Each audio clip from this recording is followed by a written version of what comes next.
अध्यायों में उन्होंने अपने अनुभव बताए हैं और 2 में बाकियों के अनुभव बताए हैं। और जो पहला अनुभव है वो यही अनुभव है। और वो साफ लिखते हैं कि अगर इस दिन बच्चों, अभी मैं जानता हूँ बहुत बेचैन हो गए, शरारत करने का मन भी होगा, लेकिन जिनकी बात चल रही है ना उनके सम्मान में थोड़ा शांत रहें और सुने, है ना, समझें उस बात को। चंचलता इस उम्र में होती है कि थोड़ा सुन लीजिए, क्या हो गया, फायदा हो जाएगा, कुछ नया सीखोगे, है ना। आपकी उम्र से बहुत पहले अम्बेडकर जी बहुत सीरियस हो गए थे, इसलिए वो अम्बेडकर जी हैं। तो अब तो सीरियस हो ही जाना चाहिए। और जिस व्यक्ति की बात चल रही है उसका कितना एहसान है हम पे, आपके समाज पे विशेष रूप से, ये भी समझना चाहिए। जिस दिन चपरासी नहीं आएगा उस दिन पानी नहीं पी सकते हैं। उन्होंने एक वाक्य लिखा अपनी आत्मकथा में, नो पीएम नो वाटर। उस समय ऐसी बोतलें नहीं होती थी जो भी आपको बढ़ रही थी, जिन बोतलों में आप हाहाकार मचा रहे थे, उस जमाने में नहीं होती थी। उस जमाने में पीएम नहीं आता था तो पानी नहीं मिलता था। उनके नंबर बहुत अच्छे है क्लास में, व्यवस्था थी कि जिसके नंबर जितने अच्छे होंगे वो उतना आगे बैठेगा, पर उनको ये ऑप्शन नहीं था कि वो आगे बैठ सके, उन्हें पीछे बैठना था। ये सब झेलते झेलते वो पढ़े। जब 10वीं क्लास में आए तो एक अध्यापक उनके थे, कृष्णा जी अर्जुन सिलस्कर नाम था उनका। उन्होंने उस बच्चे को, भीमराव को, एक छोटी सी पुस्तक भेंट की जो बुद्ध की जीवनी थी, और कहा कि इसको पढ़ो। अम्बेडकर कहते हैं कि उस पुस्तक को और मैं अपने अध्यापक केलुस्कर जी को जिंदगी भर नहीं भूल पाया। वही केलुस्कर जी बाद में उनको बड़ौदा के महाराज सियाजी राव गायकवाड़ से मिलवाने ले गए, वजीफा दिलवाया, फिर वजीफा बढ़ा, और जब वो एल्फिंसन कॉलेज के विद्यार्थी हुए तो उनको कोलंबिया विश्वविद्यालय जाने के लिए स्कॉलरशिप मिली, वहीं से मिली, बड़ौदा से मिली। और 2013 से 17 आप जानते हैं कि वो 4 साल कोलंबिया में रहे और इतनी मेहनत करते थे। कोलंबिया विश्वविद्यालय से एमए और पीएचडी करने के साथ साथ लंदन स्कूल ऑफ इकोनॉमिक्स से भी एमए और पीएचडी कर डाली। और उन्होंने कहा कि मैं भी बाकी विद्यार्थियों की तरह कुछ घंटे पढ़ के बाकी मौज मस्ती कर सकता था, पर मैंने रोज 21 घंटे पढ़ना चुना ताकि मैं वो सारी सीमाएं दूर कर सकूं जो मैंने अपने समाज में देखी है। 17 लोग भारत वापस आए। अब देखिए स्थिति क्या होती है। जब वो भारत आए तो 4 साल अमेरिका में रहे थे, बीच में लंदन में रहे थे, तो उनको बाहर जाने की व्यवस्था नहीं थी, वहां को ये छूट नहीं था। वहां भी ब्लैक्स की दिक्कत थी, अश्वेतों की दिक्कत थी, पर क्योंकि वो अश्वेत नहीं थे इसलिए वो दिक्कत उन्होंने नहीं महसूस की। तो उन्होंने 4 साल देखा कि एक समानता का व्यवहार उनके साथ हुआ, तो वो उसके अभ्यस्त हो गए।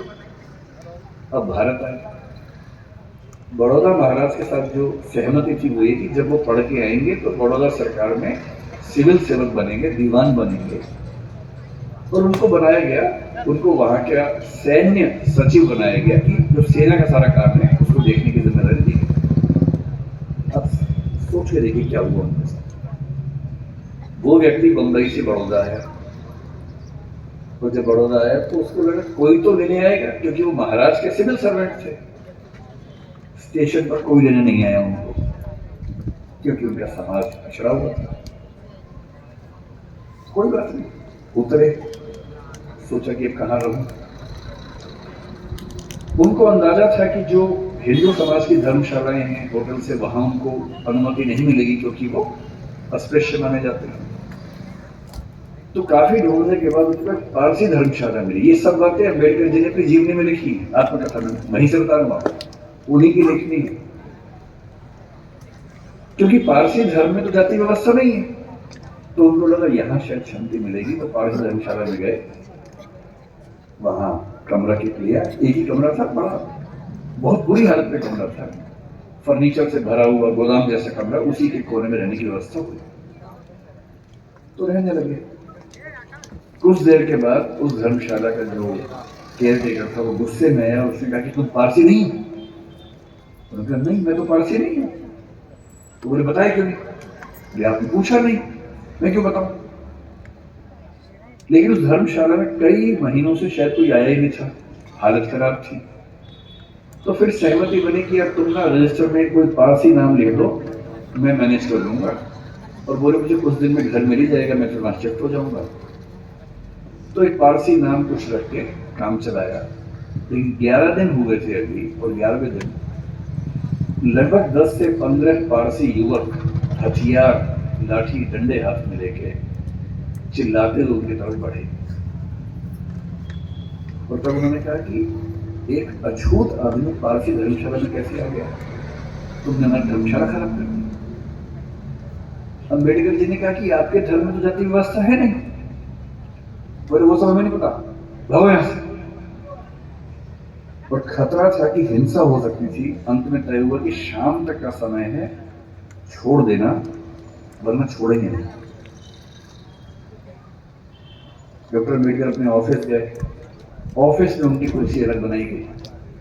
उनका चपरासी उनको पानी इस तरह से देता था कि जैसे किसी खराब व्यक्ति को दे रहा हो।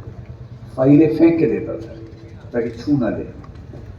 आप उस व्यक्ति का मन सोचिए कि जो व्यक्ति इतना पढ़ के आ गया है, अमेरिका से पीएचडी, लंदन से पीएचडी कर चुका है, इकोनॉमिक्स में पहली बार देश में किसी ने इतने गंभीर से अध्ययन किया होगा, उसके साथ ये बर्ताव हो रहा है।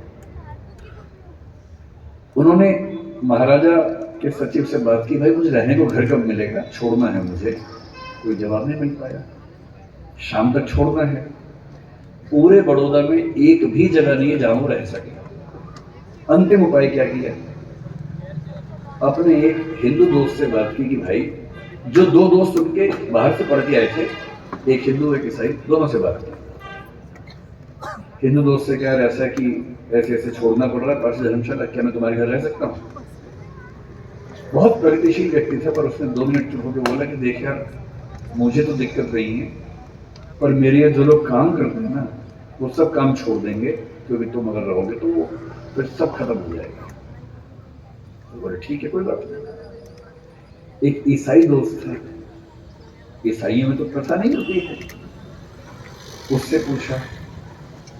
उसने कहा यार, हूं तो मैं ईसाई, लेकिन कुछ पीढ़ी पहले हम हिंदू थे, तो हमारे परिवार में अभी तक वो संस्कार हैं, और मेरी पत्नी इस बात से भड़क जाएगी कि आपने एक अछूत को अपने घर में कैसे बुला लिया। और तब डॉक्टर अम्बेडकर लिखते हैं अपनी आत्मकथा में, जो हिंदू समाज के लिए अछूत है, वो पारसी के लिए भी अछूत है, वो ईसाई के लिए भी अछूत है। और यही मुंबई में सिडनेहम कॉलेज में जब वो प्रोफेसर बन के गए, वहां भी ये बर्ताव हुआ कि उनको पानी पीने की व्यवस्था अलग थी। सिडनेहम कॉलेज, जो कि बहुत प्रतिष्ठित कॉलेज है मुंबई का, एक बार घड़ा छू लिया तो घड़े को तोड़ा गया पवित्र करने के लिए। और तब उनको फिर ये लगा कि ये अलग अलग धर्म जो दावा करते हैं कि हम समानता वाले धर्म हैं, उन सबका ऐसा बर्ताव क्यों है। फिर एक घटना लिखते हैं अम्बेडकर जी अपनी आत्मकथा में। एक बार वो नासिक से औरंगाबाद जा रहे थे निजी यात्रा पे कुछ दोस्तों के साथ। उन्होंने जानबूझ के सबसे कहा किसी को बताना मत, मैं नहीं चाहता किसी को पता लगे, निजी यात्रा रखेंगे इसको। रास्ते में दौलताबाद का किला पड़ा। दौलताबाद का किला ऐतिहासिक स्थल है, उनकी इच्छा हुई कि देखते हैं उसको। तो 7-8 दोस्त खूब धूल मिट्टी झेलते हुए वहां पहुंचे। किसी को बताया नहीं था। जब पहुंचे तो वहां एक पानी का हौद था जहां पर लोग हाथ मुंह धो लेते हैं। इन सब ने वहां पर हाथ मुंह धो लिया। इतने में वहां कुछ मुस्लिम युवक गुस्से में आए हथियार लेके।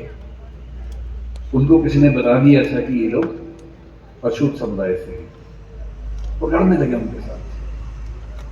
अम्बेडकर जी ने उनको समझाया, नाटा कहा भाई तुम तो मुसलमान हो और तुम्हारा धर्म तो कहते कि हम सब बराबर हैं। वो बोले वो सब बेकार की बात है,